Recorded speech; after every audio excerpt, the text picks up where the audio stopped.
For decades, the H1B has been the golden ticket for Indians and many other people to go into America, start living their American dream, settle down overseas for long term. It was a promising path to permanent residency until now, but today, after the incoming of Trump 2.0, most people seem to think that the H1B dream is now fading. So this is the rise and fall of the H1B. You see, the story begins in 1990 when the Immigration Act of 1990 passed many immigration visas, and H1B was actually one of those classifications. George Bush actually signed this into law. There was also H1A for nurses, which is no longer existing, and H1B, which still exists and is one of the most popular options for Indian professionals to work in the US. You might be surprised to know that the H1B at some point was extremely popular, especially during the dot-com boom between the 1998 to 2000 period, where the cap of the H1B was raised to 195,000 visas per annum. The H1B was really the tech companies' dream. So Amazon, Google, Microsoft, all of these companies hired H1Bs in bulk. Foreign talent came gushing into the US, and it almost became the new pathway for STEM people essentially to start working and living in the US. The immigrants who came in through the H1B, they contributed to the GDP, to the growth of the country. Billions of dollars actually were contributed in the economy by these immigrants, and some of these immigrants not only worked in these companies but also went on to be innovators and scientists and actually started their own companies and gave a lot of jobs to American citizens as well. Then comes the golden era.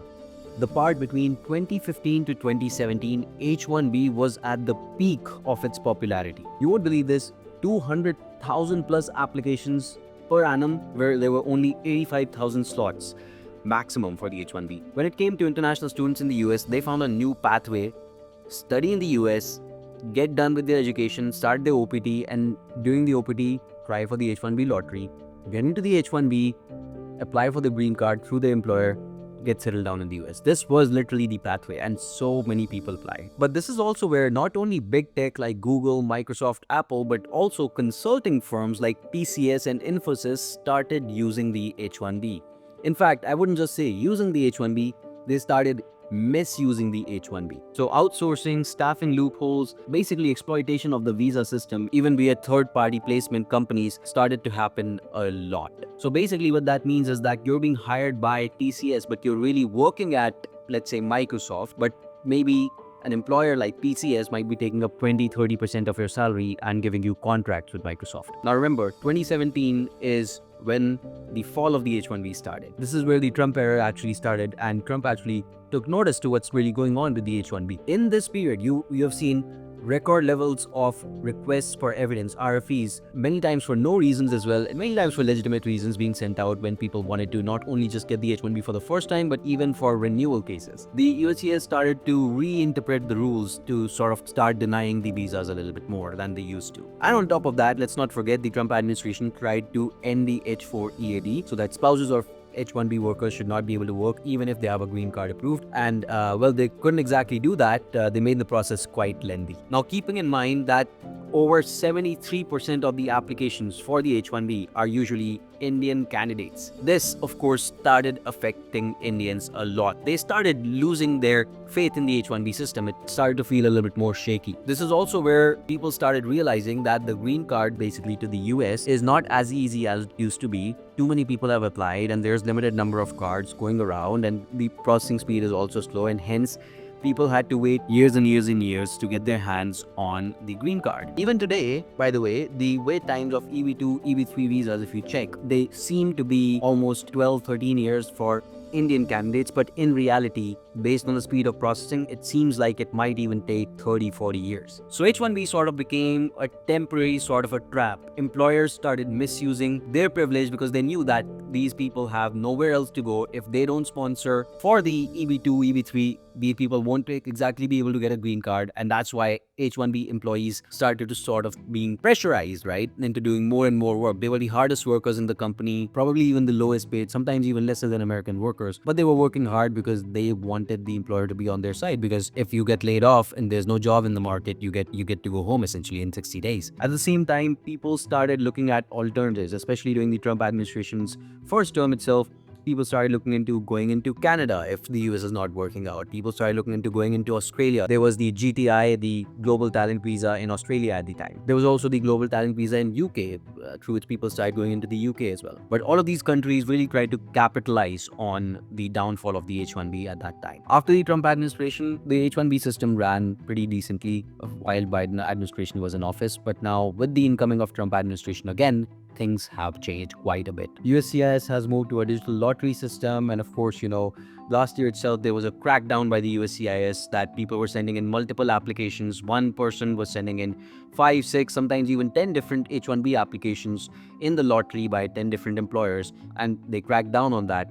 So now that's done with. On top of that, COVID finished, so companies actually had lesser funding in their hands, and more funding started to flow into AI machinery. And of course, we know that the great layoff season is right now happening and people are not able to get jobs. This is where people really start realizing that the H1B doesn't seem to be stable. And even today, with the recent rules, H1B is always on the news. Now they're talking about making it into a salary-based system. The White House has actually approved the wage-based scheme. It's just going to go into the public comment period after the Trump administration works on this. And you know what, guys like this are working on reforming the H1B. Take a look at this one. I'm involved in changing the H1B program, right? We're going to change that program because that's terrible, right? We're going to change the green card. We give green cards. The average American makes $75,000 a year, and the average green card recipient, $66,000. So we're taking the bottom quartile. Right. Like, why are we doing that?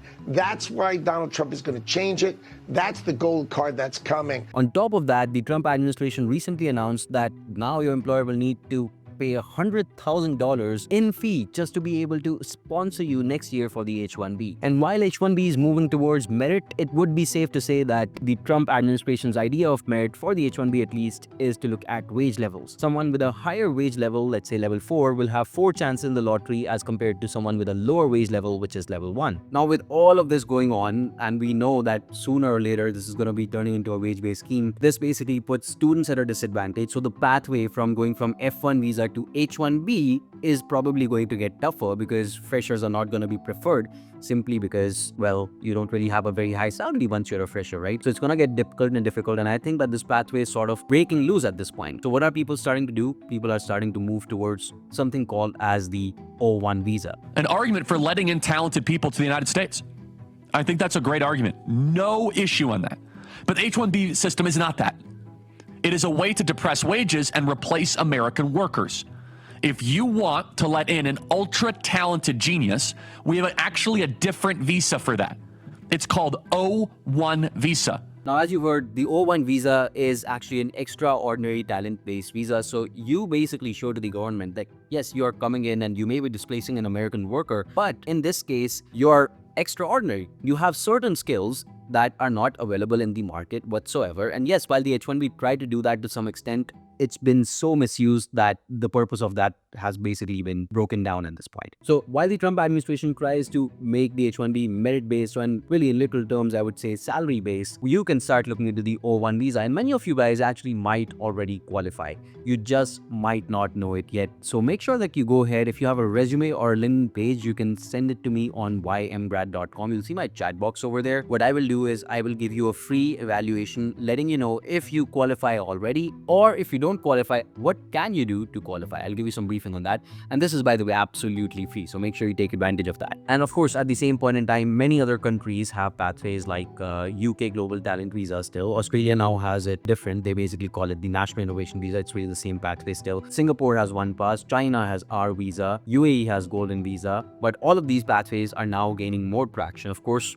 And I feel like until the Trump administration goes away, H1B might not stand. H1B is being changed at a speed greater than ever, and we don't know what's going to happen in the next 4 years. Don't get me wrong, it's still alive and it's still one great pathway, but it's not the same H1B that used to exist back in 2015 when it was really at its peak. So that is the downfall of the H1B visa. Let me know what you think about this, and do you feel that the H1B visa should remain the same or it should change? I also encourage you to watch my video on the O1 visa, where you will find more in-depth information about what exactly is required to qualify, so you can understand if you qualify better. Remember, the O1 visa also leads to the EB1 green card, where you can actually get a green card in less than 2 to 3 years, even as an Indian national, and for other people literally in less than a year. So that was the rise and fall of the H1B. If you like the video, share it with the people who need to know. You can follow me on Instagram for more content like this and subscribe to the channel. It really helps me make more such content for you. Thank you so much for your time. I'll see you in the next one.